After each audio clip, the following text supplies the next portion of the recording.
Well now, I wonder if you've ever noticed something rather peculiar about yourself. Something you might try not to look at too closely, like a strange mark on the wall you prefer to ignore.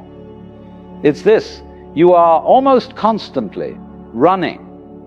Oh, not always on your feet, though sometimes that too. No, I mean a running inside. A psychological flight. You wake up in the morning, and before you've even tasted the coffee, you're off, running through the day's appointments, running from a conversation you had yesterday, running towards a goal that's always just over there. Tomorrow, next year, when I finally get there. And if you were to stop just for a moment and feel into this running, what is it you're running from? It's yourself, isn't it? Or rather, it's a feeling, a sensation in the pit of your stomach, a tightness in the chest, a faint, high-pitched hum in the background of your mind. We have a word for it, a clinical, heavy word: anxiety.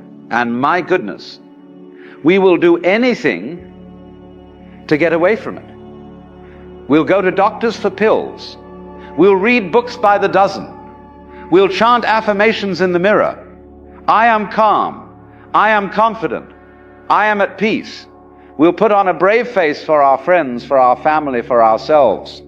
We imagine that one day, after we've run fast enough and far enough, we'll finally arrive at a magical place where this feeling doesn't exist. We call this place happiness, or success, or peace of mind. We think it's a destination. But what if I were to tell you that the very act of running away from this feeling is the very thing that makes it chase you? What if the cure you're searching for so frantically is the one thing you are trying your hardest to avoid? What if the medicine tastes not like bitter poison, but like nothing at all, like simply stopping? The cure for anxiety, you see, is not what you think it is. It's a colossal joke, a cosmic giggle at your expense. And the punchline is this: you are what you're seeking. So, let's begin, shall we, with the very instrument that causes us all this delightful trouble, the human mind. Now, don't misunderstand me. The mind is a truly marvelous thing, an evolutionary masterpiece. It is in its essence a troubleshooter, a problem-solving machine, a magnificent biological computer whose primary function is to scan the environment and ask in a very earnest voice, now then, what could possibly go wrong here? And for a long, long time, this was an absolutely splendid trick for survival. Our ancestor, let's call him Og, is walking through the tall grass. The troubleshooter mind whispers, "Psst, Og, a rustle in the grass. Could be a lion. Let's have a little shot of adrenaline, shall we? Just to be safe." And Og runs, and Og lives. The mind notices the gathering storm clouds, the suspicious-looking berry, the rival from the next cave. It rings a little bell of warning. We call that warning fear or anxiety, and it keeps us alive. It's a brilliant servant. But now, here's the problem. Og doesn't live in the tall grass anymore. He lives in a high-rise apartment. He doesn't worry about lions. He worries about his stock portfolio. He doesn't worry about a bad berry. He worries about people talking behind his back. And his troubleshooter mind, well, it's gotten rather out of hand. It's like a radar dish that was designed to spot ships on the horizon. But it's become so powerful, so sensitive, that it's now picking up static from distant galaxies. It's worrying about things that aren't there. It's worrying about what might happen in a meeting next Thursday. It's worrying about a slight, an imagined slight from 6 years ago. It's worrying about the meaning of life at 3 o'clock in the morning when you desperately need to sleep. This troubleshooter is constantly on, scanning, scanning, scanning. And we, in our modern culture, have made a fatal error. We have come to identify with this troubleshooter. We think that's who we are. We point to our head and say, "This is me. I am the thinker of these thoughts." We believe that the frantic, chattering voice in our skull is the pilot of the ship, the captain, the real you. But let me ask you this. What happens when you identify yourself with the part of your being whose entire raison d'etre is to worry, whose very job description is to look for problems? Why you are defining your fundamental identity as being in a perpetual state of anxiety. You are saying, I am a problem finder. And if you are a problem finder, what must you always have? Problems.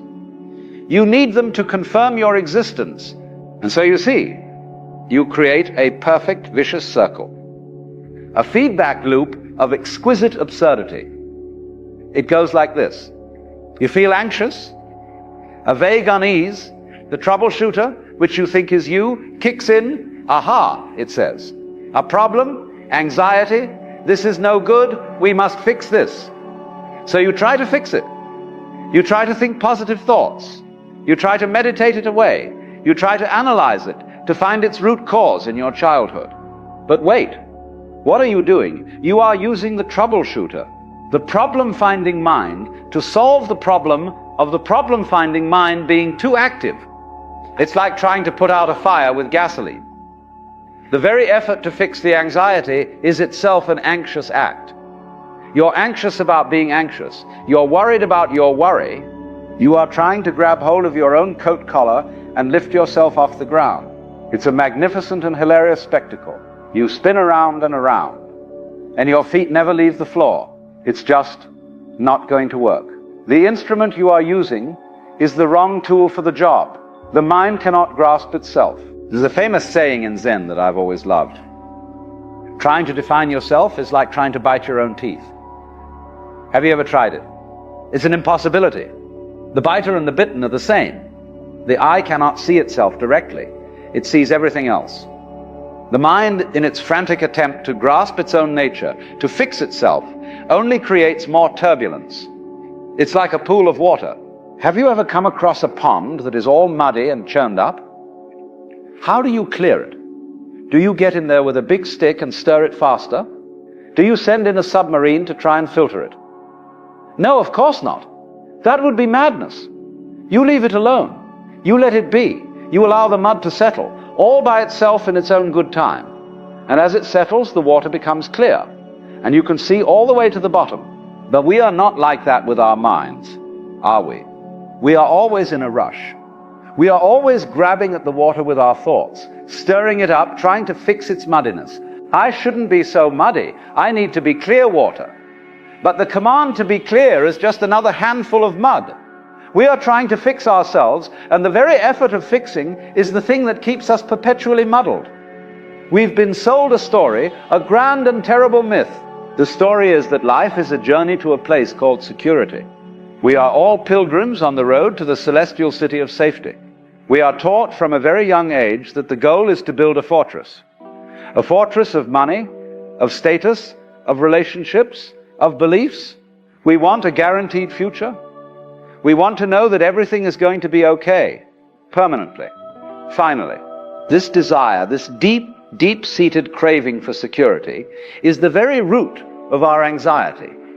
Because we are building our sandcastles on the shore of the ocean, and we are demanding that the tide never come in. But the universe, my dear friends, is not a fixed thing. It is not a still photograph.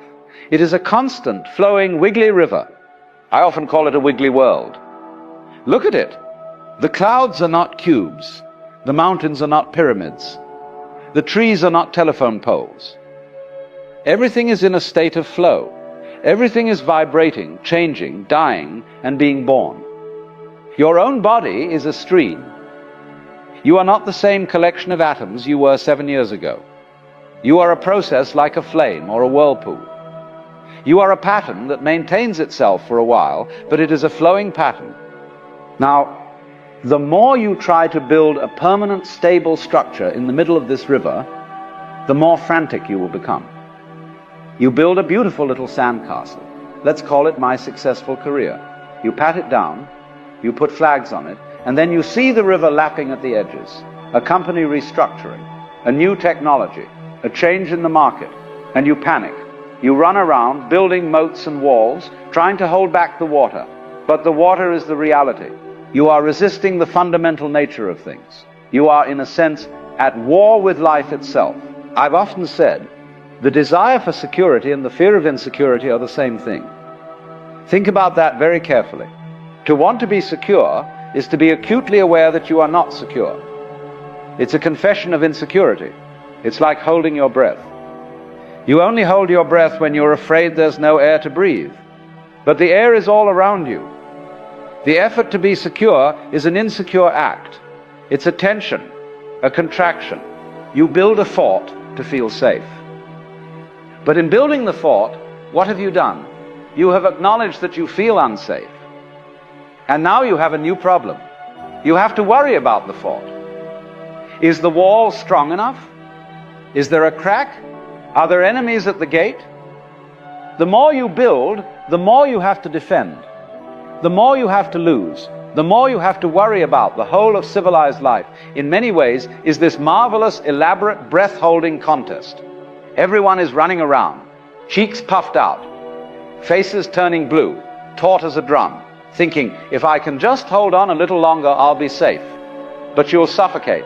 What would happen if you just let the breath out? What would happen if you simply admitted openly and honestly that there is no such thing as security? That insecurity is not a problem to be solved, but the very nature of existence. The problem isn't the wiggly, flowing, changing nature of the world. The problem is our ridiculous, steadfast, stubborn expectation that it should be otherwise. The problem is our demand for a photograph when we are living in a movie. When we fall in love with the idea of a certain predictable future, we are setting ourselves up for a profound and continuous disappointment. The future, you see, is a ghost, a concept. It does not exist. There is only ever now, this moment. And when we live for a future where all our anxieties are solved, we are chasing a will-o'-the-wisp, a phantom light that dances over the marsh, always receding just as we approach. We say, I'll be happy when I get the promotion. You get the promotion, and for a moment there's a flash of pleasure. But then the mind immediately moves the goalposts. All right, now I'll really be happy when I get the corner office. And on it goes, until the future.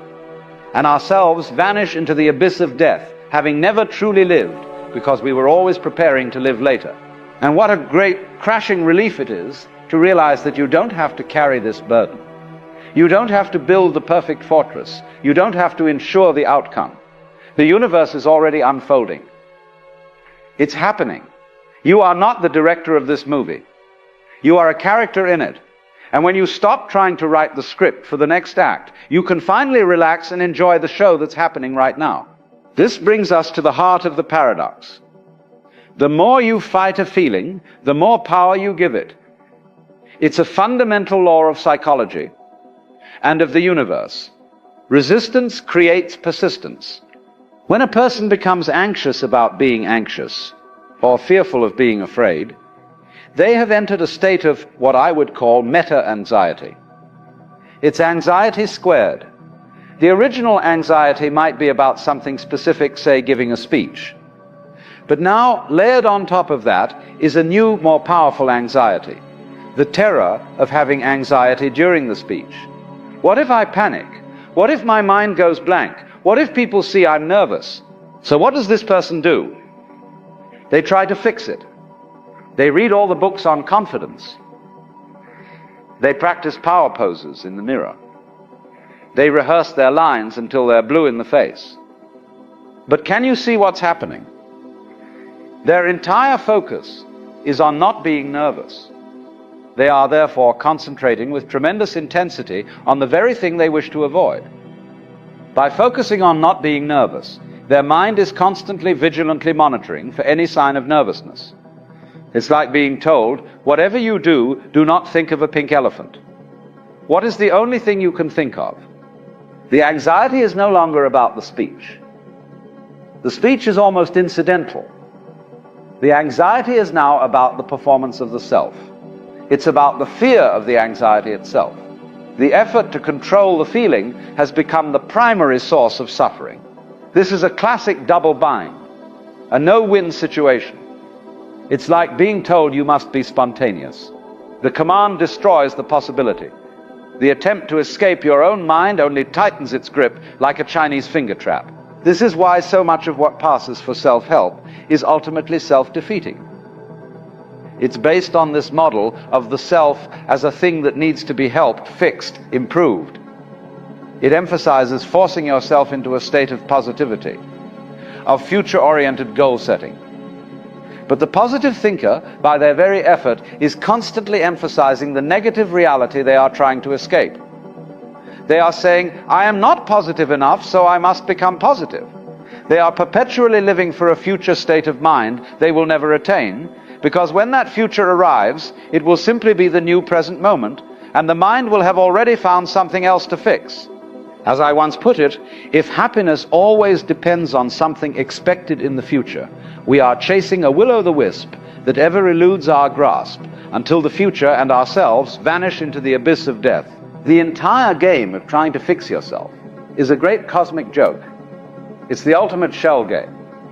The ego, this little self-concept that we call me, is the troubleshooter. It is the part that identifies problems. But the ego itself, this sense of being a separate, fragile self inside a bag of skin, is the primary problem it is trying to solve. It's a doctor who is also the disease, who makes his own patients, and then gives himself a raise every time he appears to cure them. It's a magnificent self-perpetuating illusion. And the only way to win this game is to stop playing, to see the game for what it is.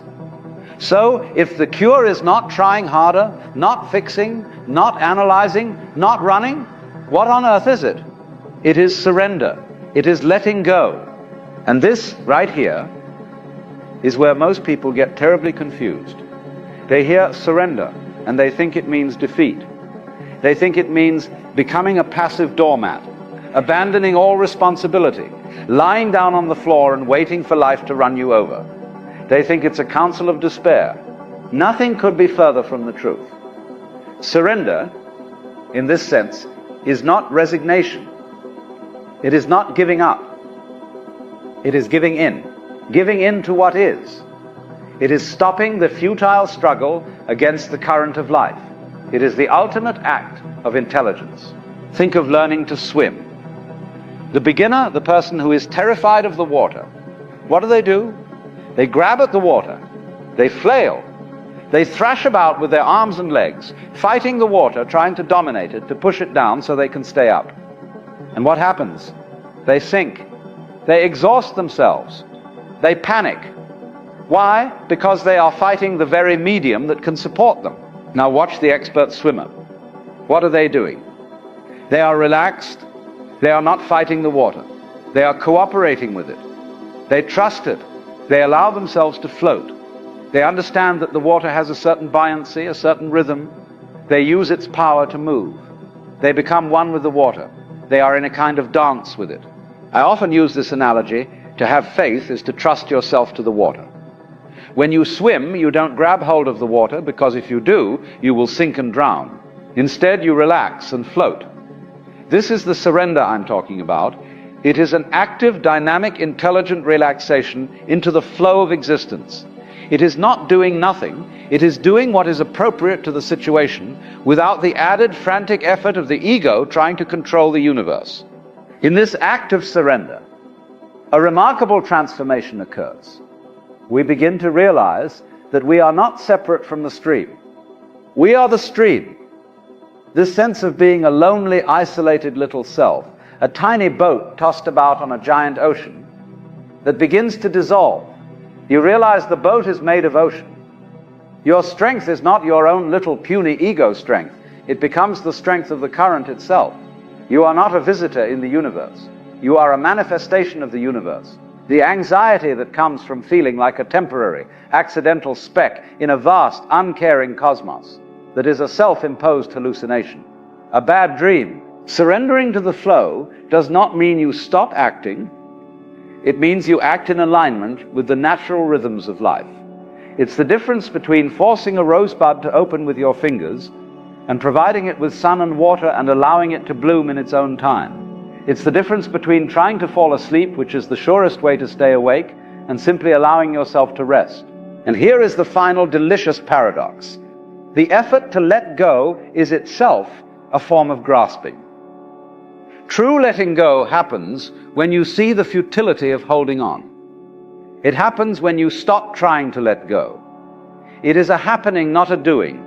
The secret, the great discovery, is to see that you are not in the world, but you are the world.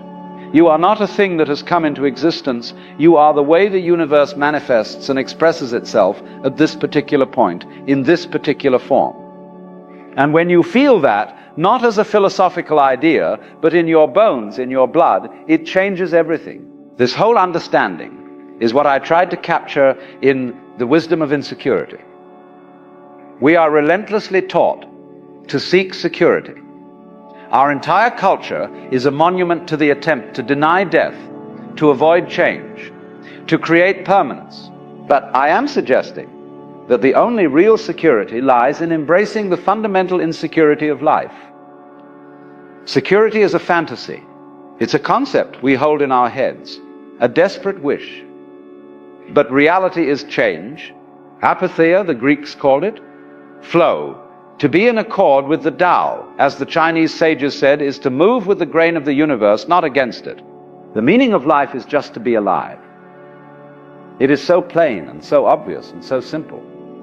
And yet everybody rushes around in a great panic as if it were necessary to achieve something beyond themselves. What is that something beyond themselves? It's this phantom of security, this imaginary future state of perfection. But when you embrace the fact that life is inherently insecure, that it is a dance on the edge of a volcano, a great weight lifts, you stop demanding that life be a certain way. You start to appreciate it for what it is, a dynamic, unpredictable, improvisational jazz piece. And you are not just the listener, you are one of the musicians playing along.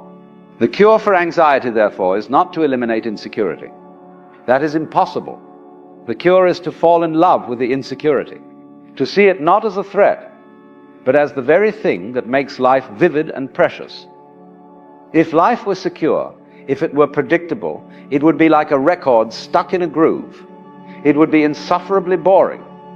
The uncertainty is the space in which freedom and creativity play.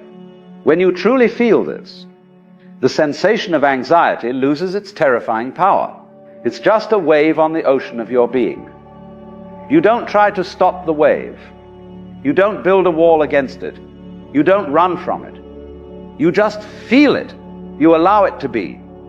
You turn towards it with curiosity instead of fear. You say, so this is what a wave of anxiety feels like. Interesting. Tingling in the hands. Tightness in the chest. Very vivid.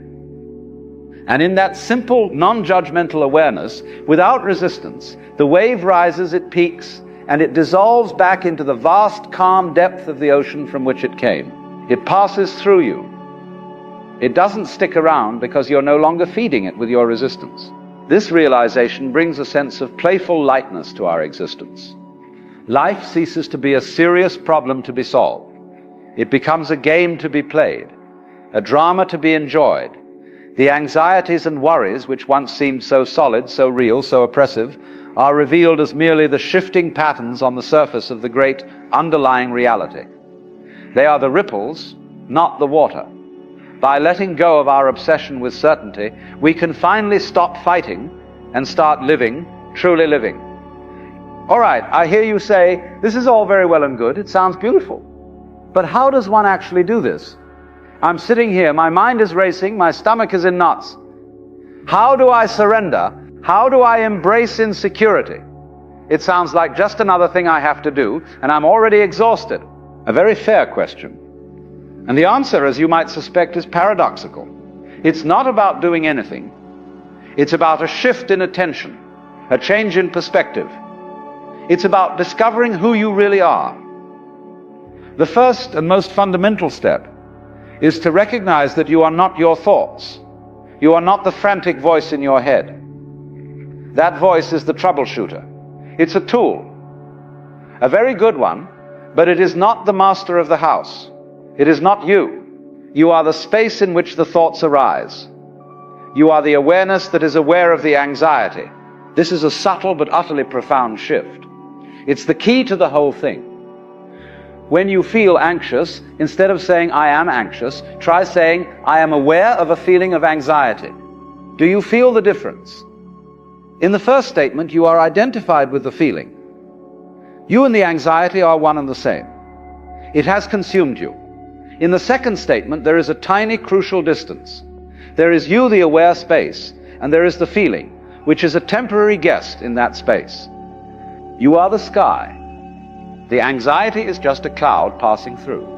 The sky doesn't become the cloud. It doesn't try to push the cloud away. It simply, silently witnesses it. It allows the cloud to be.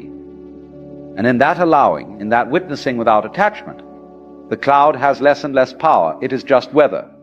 It changes. It passes. The second step is to stop living in the future. The future is the anxiety-producing machine. It's the factory where all your worries are manufactured. It's what keeps you running. What if this happens? What if that doesn't happen? But the future is a ghost. It is never ever here. The only thing that is ever here is now, this moment, right now. So when you find yourself caught in that frantic rush of worry, just stop. Literally stop what you're doing. Take a breath and bring your attention completely into the present moment. What do you find? Not the story about the moment, but the direct sensory experience of it. What do you see? The light on the wall, the grain of the wood on your desk. What do you hear? The hum of the computer, a bird outside the window. What do you feel? The weight of your body in the chair, the sensation of your clothes on your skin, the breath moving in and out of your body. The anxiety is not in the direct experience of the present moment. The anxiety is in the story about the future that you are telling yourself in the present moment. The moment you drop the story and come back to the raw, simple, undeniable facts of the here and now, the anxiety loses its fuel. It may not vanish completely, but it will quiet down. It has to, because you're no longer paying attention to its frantic chatter. You're listening to the bird instead. As I've said, the real secret of life is to be completely engaged with what you are doing in the here and now. And instead of calling it work, realize it is play. And finally, the third step is to stop taking yourself so seriously. The universe, in its infinite wisdom, is playing this magnificent game of hide and seek with itself. It is having a tremendous amount of fun. It creates galaxies and novas and black holes for the sheer joy of it. It creates sunsets and waterfalls and the laughter of children. And it creates you with all your anxieties and triumphs. But we take our little part in this drama so seriously. We are so invested in our little story, our little ego sandcastle, that we forget it's all just a divine play, a cosmic joke. We are like an actor on stage who has forgotten he is acting and believes he is truly Hamlet, truly in danger. I've had moments, and I wish them for you, of what I can only call profound cosmic laughter. It's not laughter at anything. It's not cynical. It's a laughter that comes from the belly of the universe itself. It's the moment when you realize the absolute absurdity of your own seriousness, the hilarious contradiction of being a temporary, wiggly expression of the eternal universe worrying about its temporariness. And in that laughter, the anxiety has no place to hide. It is laughed away. So let me conclude by bringing us full circle. The ultimate cure for anxiety is not a technique to be mastered. It is not a 10-step program. It is not a pill. It is not a mantra. It is a shift in perception, a metanoia, a turning about in the deepest seat of consciousness. It is the realization that the separate, anxious ego, the me that feels so lonely and fragile, is a hoax, a temporary formation, a convincing character in a dream, and that our deepest nature is not separate from the universe, but is the universe itself, conscious and awake. The cure is in the surrender of control. It is in the acceptance of uncertainty. It is in the embrace of the present moment as the only reality we will ever have. My philosophy does not offer a quick fix. It offers a profound reorientation. It asks us to question our deepest, most cherished assumptions about who and what we are. When we stop believing in the illusion of a separate self, that needs to be perpetually protected, improved, and made secure, the anxiety that is built into that very illusion begins to dissolve. It has no foundation to stand on. We can finally rest. We can rest in the knowledge that we are not a ship being tossed about on a hostile ocean. We are the ocean itself. We are both the wave, the individual, temporary, anxious expression, and the water, the eternal, boundless, silent depth. We are the dance of energy that has been going on for 14 billion years.